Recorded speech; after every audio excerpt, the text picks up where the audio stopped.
We started talking about having an infinite number of route miles, not just a map that would show a couple of segments linking a couple of cities, but an infinite number.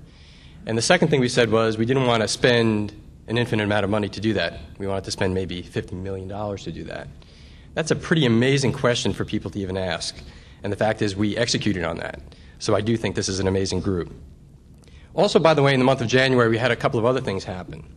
We had a major consulting group, I won't give you their name, but their initials are BCG, who came out with the list and was paid a lot of money to come up with the 20 reasons why bandwidth would never trade. We had the industry-leading publication come out with an article entitled, "Great Idea, Wrong Company." We had a number of people come up to us and say this will never happen, and we shouldn't be wasting our time doing this. Well, on December 2nd, it did happen. We traded the first commodity contract for bandwidth, and we're off and running. We now have servers. Thank you. When you think about it, I tried to come up with a number for Joe and for Ken, how many people actually touch it. The closest number we can come up with is about 85 people. That's a huge effort. Think of a single other firm anywhere in the world that could have done that.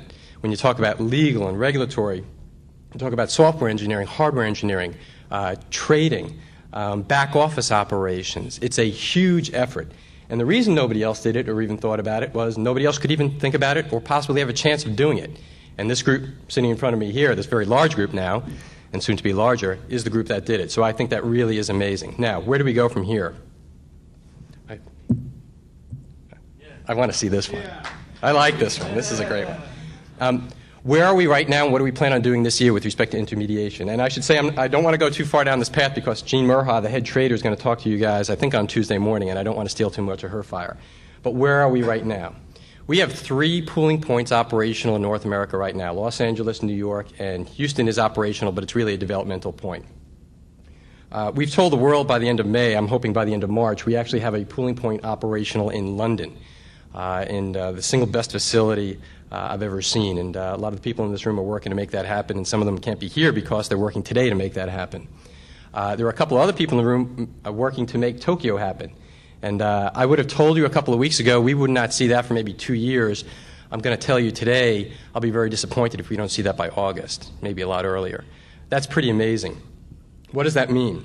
That means that if I'm a major consumer of bandwidth, maybe I'm Citibank or American Express or Continental Airlines, and right now if I wanted to nail up a network that would connect my facilities in Tokyo, going to LA, going across North America in a grid there and linking over to Europe, and by the way, I only need that bandwidth for 15 minutes, and I need it to start a week from now at New York noon Central Time, New York time noon, and I need it to end at 12:15.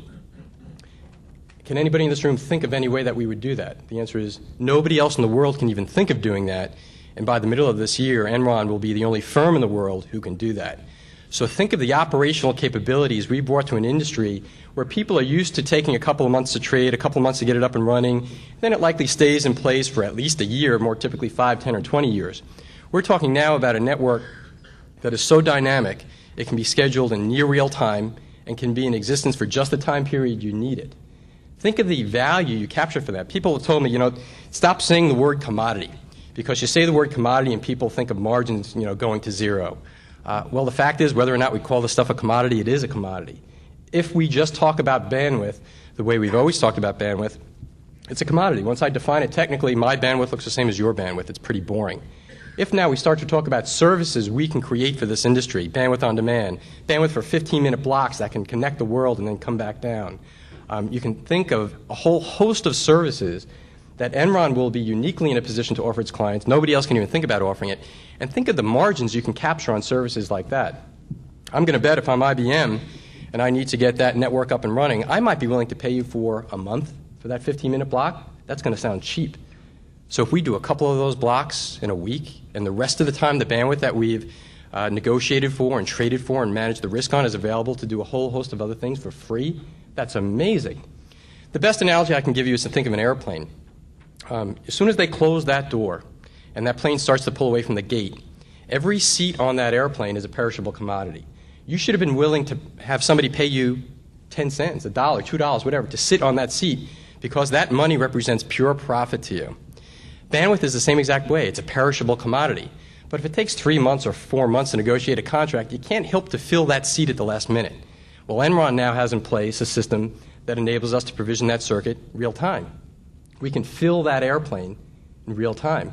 Now, if we're the only ones who can fill our airplanes and all the other guys can't hope to fill their airplanes, who do you think wins the game? We win the game. And so that's my introduction for this slide, which I've never seen. We actually don't just have 12,000 or 17,000 route miles of fiber. We have an infinite number of route miles of fiber. And that fiber is the most dynamic fiber you can think of because we can get it up and get it down as we need it. We can parse it and bring it back together as we need it.